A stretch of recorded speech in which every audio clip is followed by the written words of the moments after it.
अली की चीखें अंधेरे में कहीं गुम हो गईं। पूरा शहर खामोश था, जैसे वहां कोई था ही नहीं। और फिर आगे क्या हुआ, तो आइए चलिए जानते हैं।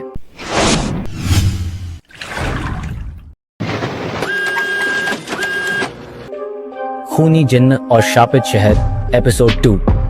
जिन्न ने अपनी काली गहरी आवाज में कहा, अब तू भी उनका हिस्सा बनेगा जो लौटकर कभी नहीं आए। रहस्य गहराता है। अगली सुबह सूरज निकला न, मगर उसकी रोशनी भी अल रुहाब की गलियों से खौफ का अंधेरा मिटा नहीं सकी। लोग जब अपने अपने घरों से बाहर निकले तो शहर के पुराने कुएं के पास कुछ ऐसा देखा जिसने उनके रोंगटे खड़े कर दिए। ताजा खून के छींटे, लाल धब्बे सूखी जमीन पर बिखरे हुए थे, जैसे किसी ने वहां घसीट कर किसी को मारा हो। मगर वहां ना कोई लाश थी, ना ही कोई निशान, सिर्फ वो खून जो इस बात का सबूत था कि रात को कुछ बहुत भयानक हुआ था। और अली, उसका कोई नाम और निशान नहीं था। कोई नहीं जानता था कि वो कहां गया। किसी ने उसे आखिरी बार नहीं देखा था। उसके घर में सब कुछ जस का तस रखा था, जैसे वो कभी वहां था ही नहीं। शहर में खौफ फैल गया। लोगों ने अपने दरवाजे बंद कर लिए। जैसे ही सूरज ढलता, शहर किसी कब्रिस्तान में बदल जाता। गलियां वीरान हो जाती, खिड़कियों पर मोटे पर्दे गिरा दिए जाते और हर कोई दुआएं पढ़ते हुए सोने की कोशिश करता। मगर हर रात कोई न कोई गायब हो जाता। और फिर कुछ लोगों ने दावा किया कि उन्होंने उस जिन्न को देखा था। एक काली परछाई, लंबी और भयानक, जो शहर की गलियों में घूमती थी, कभी छतों पर दौड़ती हुई, कभी बंद दरवाजों के पीछे से झांकती हुई। मगर वह किसकी तलाश में था? क्या उसे कोई खास इंसान चाहिए था, या फिर शहर के हर शख्स की बारी आने वाली थी? शहर का श्राप। शहर में खौफ और भी गहरा गया था। हर कोई अपने घरों में दुबका हुआ था, मगर सवाल हवा में तैर रहा था, आखिर ये सब क्यों हो रहा है? तब शहर के सबसे बुजुर्ग आदमी हाफिज हसन ने वो खौफनाक राज खोला जो सदियों से इस शहर की दीवारों में दफन था। उन्होंने कांपती आवाज में कहा, सैकड़ों साल पहले यहाँ एक जालिम बादशाह हुकूमत करता था। उसकी प्यास सिर्फ ताकत थी। उसने हर जुल्म किया, हर हद पार की, मगर उसे और ज्यादा ताकत चाहिए थी। उसने अपनी ताकत बढ़ाने के लिए एक काले जादूगर से जिन्न बुलवाया। उसने सोचा था कि वो जिन्न को अपने काबू में कर लेगा, उससे अपनी हुकूमत अमर करवा लेगा। मगर वह जिन्न बहुत ताकतवर था, इतना ताकतवर कि उसने बादशाह की पूरी फौज को मौत के घाट उतार दिया। न तीर चले, न तलवारें। लोग बस देखते ही देखते हवा में भस्म हो गए।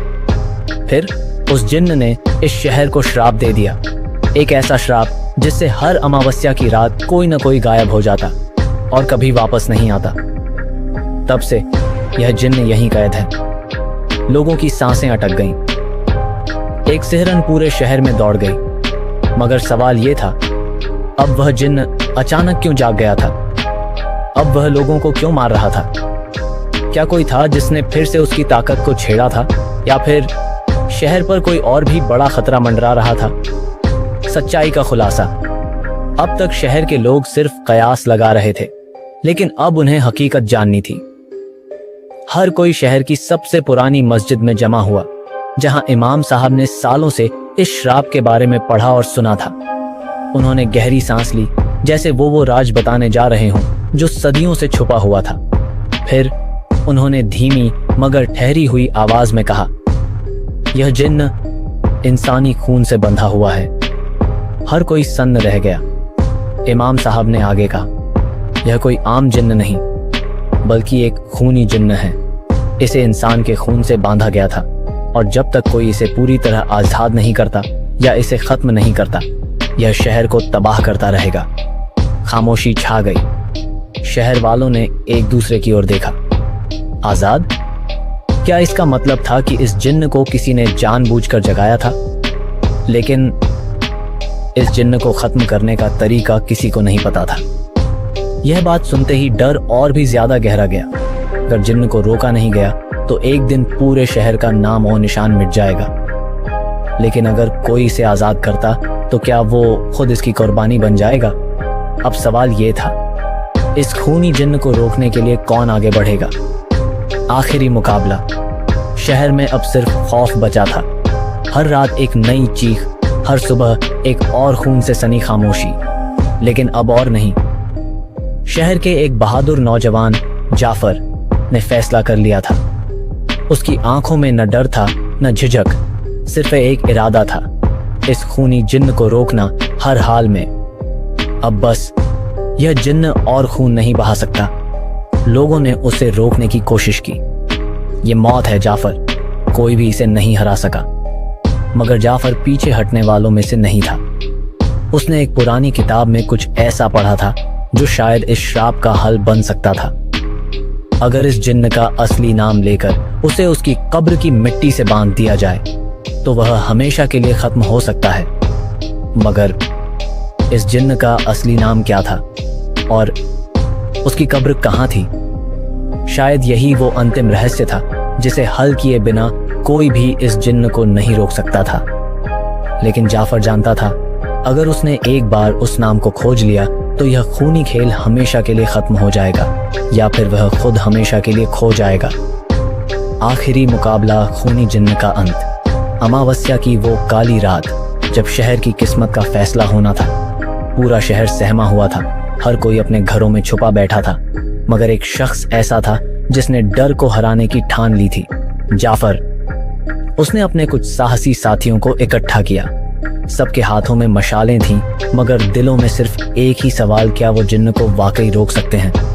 आधी रात होते ही हवा में एक अजीब सी गंध घुलने लगी। धीरे धीरे गली में काली धुंध फैलने लगी और फिर वो आ गया। किसी ने कांपती आवाज में कहा, खूनी जिन्न का प्रकट होना। जिन्न की लाल जलती हुई आंखें अंधेरे में चमकने लगीं।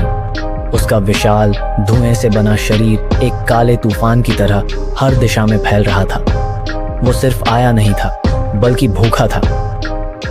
मुकाबले की शुरुआत। जाफर एक कदम आगे बढ़ा। उसने पूरी ताकत से जिन्न का नाम लिया, अजराइल। शहर की दीवारें गूंज उठीं। जिन्न रुक गया। उसकी आंखें और भी ज्यादा चमकने लगीं। फिर, तूने मेरा नाम कैसे जाना? जिन्न की आवाज गूंजी जो इंसानी नहीं थी बल्कि किसी दूसरी दुनिया से आई लगती थी। शहर की गलियों में हवा तेज हो गई। घरों के दरवाजे खुद ब खुद धड़धड़ाने लगे। फिर जिन्न गुस्से से दहाड़ा, अब तू मेरी मौत बनेगा या मैं तेरी? और इससे पहले कि कोई कुछ कर पाता, जिन्न ने जाफर को पकड़ लिया और हवा में उठा दिया। जाफर का आखिरी वार। जाफर ने महसूस किया कि उसकी सांसें रुक रही थीं। जिन्न की पकड़ बर्फ से भी ज्यादा ठंडी थी, मगर जाफर तैयार था। उसने अपनी आखिरी ताकत लगाकर शापित मिट्टी का ताबीज निकाला और जिन्न के चेहरे पर फेंक दिया। जिन्न जोर जोर से चीखने लगा। उसका विशाल शरीर धुएं में बदलने लगा। उसकी आंखों की लाल रोशनी धीरे धीरे बुझने लगी। फिर एक आखिरी चीख के साथ वो हवा में घुलकर हमेशा के लिए गायब हो गया। अल रुहाब पर से श्राप हट गया। जिन्न के जाते ही शहर के आसमान में पहली बार सुबह से पहले रोशनी फैलने लगी। अमावस्या की रात में चांद चमकने लगा। लोग अपने घरों से बाहर निकले। डर की जगह खुशी ने ले ली। अल रुहाब अब आजाद था। शहर के इतिहास से खूनी जिन्न का नाम हमेशा के लिए मिट गया और जाफर वो एक नायक बन चुका था।